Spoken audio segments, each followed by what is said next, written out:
世界仔要學識遷就先有金牛有溫柔。情緒高漲嗰班通常唔會聽人勸，冷靜就行老無心，算識老8000轉。其實一路以嚟我都算係俾上天眷顧，有人付出一生代價等時間過，表面並冇分爭拗緊邊個啱同錯，企得上高位是出嘢諗唔到咁多，活喺冇色彩嘅地方 Everything is wrong。 細蚊仔為賣運牌展示童真，大多些少要睇埋人品，出到社會開始追求平等，可惜現實富人含金窮人含銀。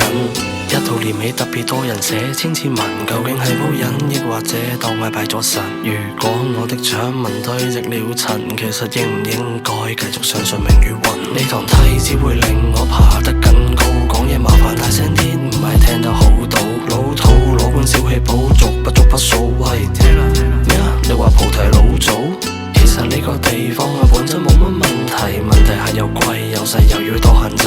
啲大戶學會諗緊地皮點樣爭，屋租水電柴米油鹽絲啊點樣慳，慢慢地就會慣。香港人其實幾咁得閒，鍾意睇人凄慘，無一幸免，白衫襯條金鏈，好似血腥恐怖片，每日喺度上演。蠶食你精力，再蠶食你嘅價值，競爭怕你積極有能力預咗輸敵，荒廢咗個冇乜特別嘅學業，先知私人了解至多。